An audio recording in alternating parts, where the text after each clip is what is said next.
Hey, good morning, everybody. This is Bull. Welcome to our 17th episode of Independent is Power. Man, it's hard to believe that we've been doing this for 17 shows already, especially considering, there's been a few weeks that we've missed because of conflicts and stuff like that. So thank you all for joining us. It's great to have you. A couple things we're going to cover today is, of course, this was a big week for us. We were at Farm Fest this week. As most of you know, or some of you know who paid attention, who signed in last week, we really had to fight tooth and nail to be allowed to be on the forum for Farm Fest. They just didn't. They weren't sure we were going to. How do I put it? That we were actually a serious candidate and not just somebody looking for their 5 or 10 or 20 minutes of fame at their expense. And I understand where they were coming from. But I tell you what, we definitely proved that we deserve to be there. I am quite confident that we outperformed a number of the two-party or the duopoly candidates. So I'm very happy with how we did. We've gotten a lot of positive feedback. So it was a great experience, and I think it opened a lot of people's eyes. A lot of people realized, hey, wait a minute, these guys actually know what they're talking about. They came into this prepared. And I tell you what, I think we nailed them on our closing comment. I'm going to share a little bit on that for those of you who have not seen it. And for those of you who haven't not seen, it is on our closing comments are listed on our Facebook page right now. So you can go out there and take a look. Good morning, Sarah. But the way we closed out our closing comments, I was talking to a gentleman last week. It's like, yeah, you would be really cool if at the end you could say, because you're the only farmer who's going to be on that stage, you're the only ag guy on the stage, to really be able to say, hey, look us up at like theonlyfarmerhere.com or something like that. And I was like, you know what? I'm going to take that idea and I'm going to run with it. We went out and we did a Google domain search. That website was actually available. And we went ahead and spent the $12 for the year, purchased that website, and then forwarded it to our campaign page. So yeah, we were actually able to sign off with, hey, just remember, I'm the only farmer here. We reached at onlyfarmerhere.com. And Pete Stauber was sitting next to me, and you could just see the look on his face when I said that. He just kind of smiled like, okay, yeah, you got us there. But it was great to be out there and get the response that we did. Actually had Angie Craig, who is the congresswoman from 2nd District, south of the cities, come up to me afterwards and say, if I was in your district, I'd vote for you. So I think we really did good. People were able to hear our passion, our sincerity. And from what people tell me, we definitely stuck out, and not for a bad reason. So it was great to be able to get out there and have that kind of impact and have people see us that normally or possibly wouldn't have a chance to see us. I knew they were going to try to get me on one question on ethanol because, again, most of you know that I am against ethanol mandates. And sure enough, that question with ethanol did come up. And we explained it to them. Ethanol is a great product. It has a potential for lowering fuel costs, but it needs to be an option. It doesn't need to be required. It should not be required. We're against mandates in any sense and form. And you can't very well say you're for some mandates and against others, and be able to look at yourself in the mirror and say you're consistent. That consistency is one of the things that I think is missing from politics as a whole. So Farm Fest, we did a pretty good job. I intended to be there for all 3 days, but I had a cardiology appointment rescheduled for the Wednesday. So unfortunately, I had to leave Wednesday morning for the 4.5 hour trip back here for that. And we didn't get back out there, unfortunately, which is a real shame. It's a real missed opportunity. They had a lot of great booths. I would love to have been out there. I had some friends out there with the Farmer Veterans Coalition that we did not get the opportunity to touch base. For those of you who do not know, I worked with them to set up the Minnesota chapter of Farmer Veterans Coalition. But I had to withdraw from it once I decided to run for public office because they really don't want people to associate them with a particular political party or a candidate. Uh, so after we got that moving, we stepped to the side and let them, and they finished it up and did a great job establishing that chapter. And I think it's really going to help a lot of our veterans who are looking at getting into farming in Minnesota. This weekend, I mean, we have another packed weekend. Of course, we're doing this show right now. 2 o'clock to 4 o'clock. I hope to be in Thief River Falls for their music festival, or a River Fest, excuse me. And then we're going to head out to Pope County, which is Glenwood area, and we're going to visit their county fair from probably about 7 to 9. It's about 3.5, 4 hour drive from Thief River Falls to Glenwood. But you know what? That's kind of how our days have been going. I mean, if you were paying attention last week, we hit in a period of one day, we hit 4 events in 4 different counties. We're spending a lot of time on the road, which leads us to our next issue, which we keep on bringing up, unfortunately, is fundraising. The primary is on Tuesday. After Tuesday, everything's going to be set in stone on who we're running against, and so forth. We are going to be in the general regardless, but we'll know who our Democratic opponent is. But we really need to kick up our campaign spending. We need to get more signs. I mean, we've gotten 120 somewhat signs so far, and I'm down probably to the last 15 to 20 of them. Hopefully, most of those will go out today. So we do need to order some more signs. We'd love to be able to get a couple billboards, and just be able to get the money to get through on fuel for the next 2 to 3 months, because we're almost after Tuesday. We're going to be on the road almost all the time between meet and greets, different events.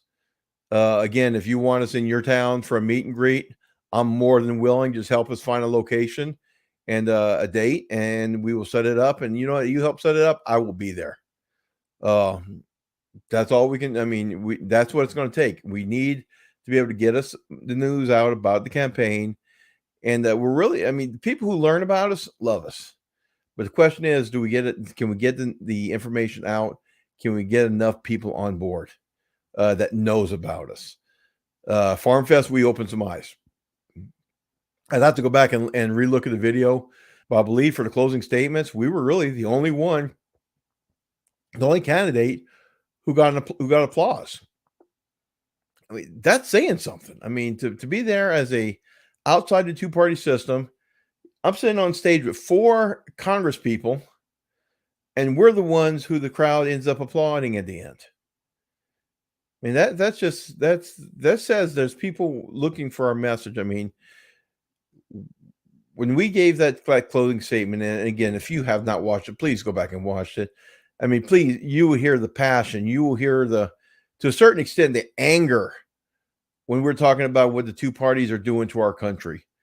And that was the biggest issue. People came back to me as like, I mean, that was real. That was not something you can put on a dime. I mean, you could hear it in your voice that you were serious and you meant it was coming from the heart. And it very much was. So we've got a huge opportunity here. I mean, we've said it over and over again. If we can do this, it sets the rules. It lets everybody else know that this is possible. So please, I mean, if you can, go back, look at those closing comments, share them, let everybody know, hey, you know what? Check this guy out. I mean, he's real. That's what we're going to need. We're going to need your help. I mean, there's no other way to say it. I mean, we don't have the $1.2 million that Fischbach has brought in. We don't have the money that's going to be rolling in for the Democratic candidate, although I don't think they're going to be putting that much money into this district because they know it's not a winnable race. I mean, I think at this point, the DFL is just hoping like hell not to come in last, which again, even that would be a win for our campaign, but it's not what we're driving for. There is so much, guys, that we can do. I mean, but we can't do it alone. I mean, we need your help. So definitely let us know any questions you have. Please, I mean, donate to our campaign if you can, because this is where it's time to get serious. This is where the rubber is going to meet the road.